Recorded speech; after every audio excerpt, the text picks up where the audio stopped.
हरे कृष्णा। आगे कहते हैं, वैश्य, अधिक कहने से क्या लाभ। पाप से डरने वाले मनुष्य को सदा भगवान वसुदेव का स्मरण करना चाहिए। श्री हरि का स्मरण समस्त पापों को हरने वाला है।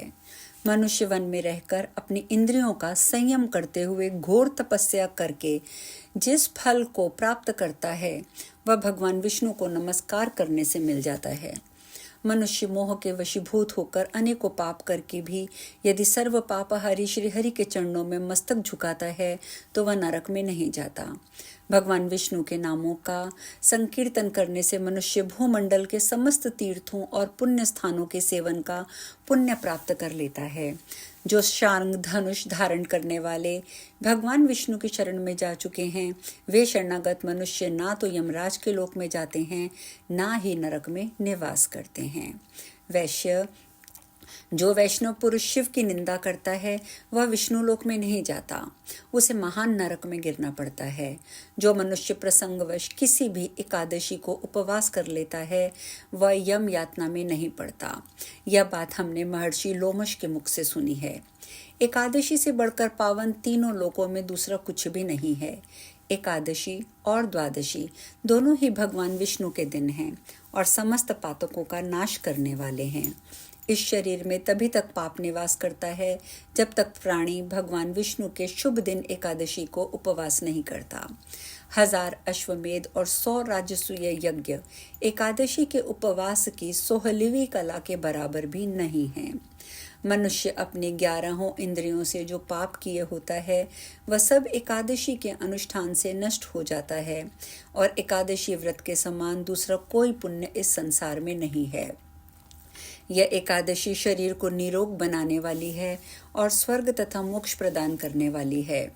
वैश्य, एकादशी को दिन में उपवास और रात में जागरण करने से मनुष्य पितृकुल, मातृकुल, पत्नी कुल की 10-10 पूर्व पीढ़ियों का भी निश्चय उद्धार कर देता है। मन, वाणी, शरीर और क्रिया द्वारा किसी भी प्राणी के साथ द्रोह न करना, इंद्रियों को रोकना, दान देना, श्री हरि की सेवा करना तथा वर्णों और आश्रमों के कर्तव्यों का सदा विधि पूर्वक पालन करना ये दिव्य गति को प्राप्त करने वाले कर्म हैं। वैश्य, स्वर्गार्थी मनुष्य को अपने तप और दान का अपने ही मुंह से बखान नहीं करना चाहिए। जैसी शक्ति हो उसके अनुसार अपने हित की इच्छा से दान अवश्य करना चाहिए। दरिद्र पुरुष को भी पत्र, फल, मूल तथा जल आदि देकर अपना प्रत्येक दिन सफल बनाना चाहिए। अधिक क्या कहा जाए। मनुष्य सदा सर्वत्र अधर्म करने से दुर्गति को प्राप्त होते हैं और धर्म से स्वर्ग को जाते हैं। इसलिए बाल्यावस्था से ही धर्म का संचय करना उचित है। वैश्य, ये सब बातें मैंने तुम्हें बता दी हैं, अब और क्या सुनना चाहते हो। वैश्य बोला, सौम्य, आपकी बात सुनकर मेरा चित्त प्रसन्न हो गया है। गंगा जी का जल, सत्पुरुषों का वचन ये शीघ्र ही पाप नष्ट करने वाले हैं। दूसरों का उपकार करना, प्रिय वचन बोलना ये साधु पुरुषों का स्वाभाविक गुण है। अतः देवदूत, आप कृपा करके मुझे ये बताइए कि मेरे भाई का नरक से तत्काल उद्धार कैसे हो सकता है। देवदूत ने कहा, वैश्य, तुमने पूर्ववर्ती 8वें जन्म में जिस पुण्य का संचय किया है वह सब अपने भाई को दे डालो। यदि तुम चाहते हो कि उसे भी स्वर्ग की प्राप्ति हो तो तुम्हें यही करना चाहिए। विकुंडल ने पूछा, देवदूत, वह पुण्य क्या है, कैसे हुआ, मेरे प्राचीन जन्म का परिचय क्या है, मुझे ये भी बताइए। मैं शीघ्र ही वह पुण्य अपने भाई को अर्पण कर दूंगा। देवदूत ने कहा, पूर्व काल की बात है। पुण्यमय मधुमन में एक ऋषि रहते थे जिनका नाम शाकुनी था। वे तपस्या और स्वाध्याय में लगे रहते थे और तेज में ब्रह्मा जी के समान थे। उनके रेवती नामक पत्नी के गर्भ से 9 पुत्र उत्पन्न हुए जो 9 ग्रहों के समान शक्तिशाली थे। उनमें से ध्रुव, शाली, बुध, तार और ज्योतिष्मान ये सभी 5 पुत्र अग्निहोत्री हुए। उनका मन गृहस्थ धर्म के अनुष्ठान में लगता था। शेष 4 ब्राह्मण कुमार जो निर्मोह, जितकाम, ध्यानकाष्ठ, गुपाधिक के नाम से प्रसिद्ध थे, घर की ओर से विरक्त हो गए। वे सब संपूर्ण भोगों से निष्प्रह हो चतुर्थ आश्रम संन्यास में प्रविष्ट हुए। वे सब के सब आसक्ति और परिग्रह से शून्य थे। उनमें आकाश और आरंभ का अभाव था। वे मिट्टी के ढेले, पत्थर और सुवर्ण के समान भाव रखते थे। जिस किसी भी वस्तु से अपना शरीर ढक लेते थे, जो कुछ भी खाकर पेट भर लेते थे, जहाँ सांझ हुई वहीं ठहर जाते थे, वे नित्य भगवान का ध्यान किया करते थे। उन्होंने निद्रा और आहार को जीत लिया था। ये सब बातें और शीत का कष्ट सहन करने से पूर्ण समर्थ थे तथा समस्त चराचर जगत को विष्णु का रूप देखते हुए लीला पूर्वक पृथ्वी पर विचरते रहते थे। उन्होंने परस्पर मौन व्रत धारण कर लिया था। वे संकल्प मात्र से ही किसी भी क्रिया का अनुष्ठान नहीं करते थे। उन्हें तत्व ज्ञान का साक्षात्कार हो गया था। उनके सारे संशय दूर हो गए थे और वे चिन्मय तत्व में विचार करके अत्यंत प्रवीण हो चुके थे। वैश्य, उन दिनों तुम अपने पूर्ववर्ती 8वें जन्म में एक गृहस्थ ब्राह्मण के रूप में थे। तुम्हारा निवास मध्य प्रदेश में था। एक दिन उपर्युक्त चारों ब्राह्मण सन्यासी किसी प्रकार घूमते घामते मध्याह्न के समय तुम्हारे घर पर आए। उस समय उन्हें भूख और प्यास सता रही थी। बलि वैश्वदेव के पश्चात तुमने उन्हें अपने घर के आंगन में उपस्थित देखा। उन पर दृष्टि पड़ते ही तुम्हारे नेत्रों में आनंद के आंसू छलक गए। तुम्हारी वाणी गदगद हो गई। तुमने बड़े वेग से दौड़कर उनके चरणों में साक्षात प्रणाम किया।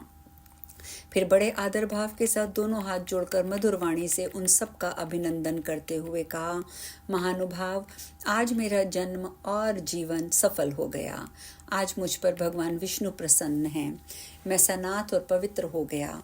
आज मैं, मेरा घर, मेरे सभी कुटुंबी धन्य हो गए। आज मेरे पितर धन्य हो गए, मेरी गौएं धन्य हो गईं, मेरा शयाध्यन और धन भी धन्य हो गया, क्योंकि इस समय आप लोगों के चरणों का दर्शन हुआ है जो तीनों तापों का विनाश करने वाला है। भगवान विष्णु की भांति आप लोगों का दर्शन भी किसी अन्य व्यक्ति को, किसी धन्य व्यक्ति को ही होता है। इस प्रकार उनका पूजन करके तुमने अतिथियों के पांव पखारे और चरणों पादक लेकर बड़ी श्रद्धा के साथ अपने मस्तक पर चढ़ाया। फिर चंदन, फूल, अक्षत, धूप और दीप आदि के द्वारा भक्ति भाव के साथ उन यतियों की पूजा करके उन्हें उत्तम अन्न भोजन कराया। वे चारों परमहंस तृप्त होकर रात को तुम्हारे भवन में विश्राम और सूर्य के भी प्रकाशक परम ब्रह्म का ध्यान करते रहे। उनका आतिथ्य सत्कार करके जो तुमने पुण्य प्राप्त हुआ था, उसका 1000 मुखों से भी वर्णन करने में मैं असमर्थ हूँ। भूतों में प्राणधारी श्रेष्ठ हैं, उनमें भी बुद्धिजीवी, बुद्धिजीवियों में भी मनुष्य और मनुष्यों में भी ब्राह्मण श्रेष्ठ है।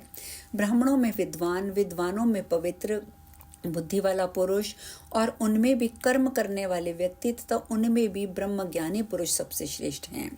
इस प्रकार ब्रह्मज्ञानी तीनों लोकों में सर्वश्रेष्ठ माने गए हैं, अतः सबके परम पूज्य हैं। उनका संग महान पातकों का नाश करने वाला है। यदि किसी गृहस्थ के घर पर ब्रह्मज्ञानी महात्मा आकर संतोष पूर्वक विश्राम करे तो वे उसके जन्म भर के पापों का अपने दृष्टि पात्र मात्र से नष्ट कर डालते हैं। एक रात गृहस्थ के घर पर विश्राम करने वाला सन्यासी उसके जीवन भर के सारे पापों को भस्म कर देता है। वैश्य, वही पुण्य तुमने अपने भाई को दे दो, जिससे तुम्हारे उसके द्वारा नरक से उसका उद्धार हो जाए। देवदूत की बात सुनकर विकुंडल ने तत्काल ही वह पुण्य अपने भाई को दे दिया। तब उसका भाई भी प्रसन्न होकर नरक से निकल आया। फिर तो देवताओं ने उन दोनों पर पुष्पों की वृष्टि करते हुए उनका पूजन किया और वे दोनों भाई स्वर्गलोक में चले गए। तदंतर दोनों से सम्मानित होकर देवदूत यमलोक में लौट आया। नारद जी कहते हैं, राजन, देवदूत का वचन वेद वाक्य के समान था। उसमें संपूर्ण लोक का ज्ञान भरा हुआ था। उसे वैश्यपुत्र विकुंडल ने सुना और अपने किए हुए पुण्य का दान करके अपने भाई को भी तार दिया। तत्पश्चात वह भाई के साथ ही देवराज इंद्र के श्रेष्ठ लोक में गया। जो इस इतिहास को पढ़ेगा या सुनेगा वह शोक रहित होकर सहस्त्र गौदान का फल प्राप्त करेगा। अब शेष कथा हम कल करेंगे। हरे कृष्णा।